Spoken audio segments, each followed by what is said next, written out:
Have you ever sat in a stationary car and when it suddenly starts, you feel pushed back into your seat? Or when the car stops suddenly, your body lurches forward? That, right there, is inertia in action, the body's resistance to changes in its state of motion. Inertia is an inherent property of matter. It is the natural tendency of a body to resist any change in its state, whether at rest or in motion. And here's something key: the greater the mass, the greater the inertia. That's why it's easier to push an empty shopping cart than a fully loaded one. So, in physics terms, mass is the quantitative measure of inertia.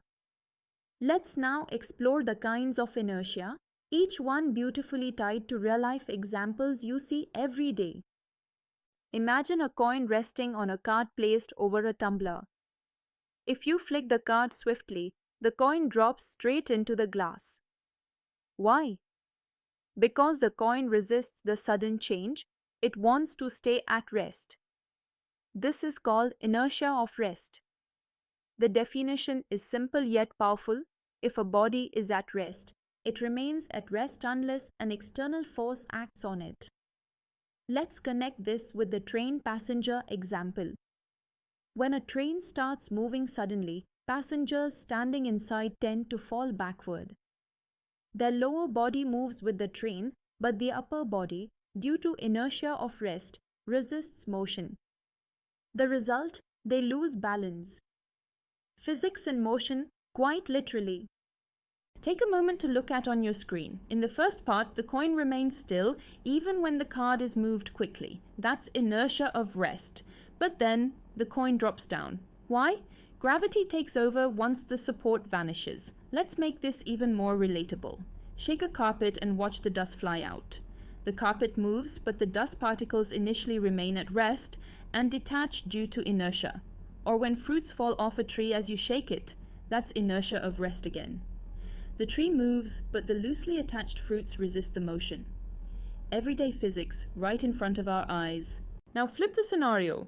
What if an object is already moving and you want it to stop or change direction?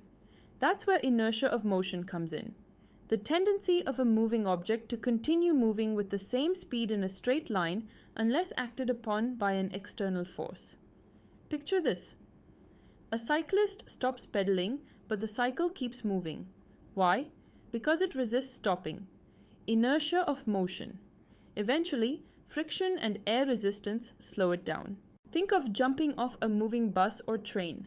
You might land and fall forward. Why? Your feet hit the ground and stop, but your upper body wants to keep moving forward.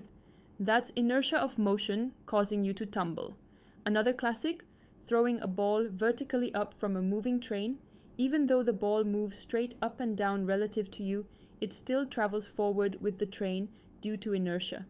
That's why it lands back in your hand instead of behind you. Inertia of motion is what makes seatbelts necessary. Without them, your body would keep moving forward if the car stops suddenly. Let's now move to the lesser discussed but equally important type: inertia of direction. This is the tendency of a body to resist any change in its direction of motion. Ever been in a car that turns sharply? You feel yourself being thrown sideways. That's your body resisting the change in direction. Inertia of direction. Similarly, when a car takes a sudden curve, loose items on the seat might slide in the opposite direction. They weren't prepared for that change in path. This is why race cars use banked tracks, to balance the effects of inertia of direction and friction, ensuring safer turns. Let's quickly recap what we've explored. Inertia comes in three forms: inertia of rest, inertia of motion, and inertia of direction. Each explains why objects resist changes in their state. From falling backward on a starting train to the motion of coins, dust, or balls thrown from moving vehicles, inertia is everywhere. It governs our everyday interactions with the world and forms the basis of Newton's first law. So next time your water spills in a moving car or you lean forward when the brakes hit, remember, it's not just coincidence. It's inertia playing its part. I hope this session gave you new eyes to see the hidden laws of motion around you. See you in the next video where we'll dive deeper into Newton's laws and the beautiful dynamics of force and motion.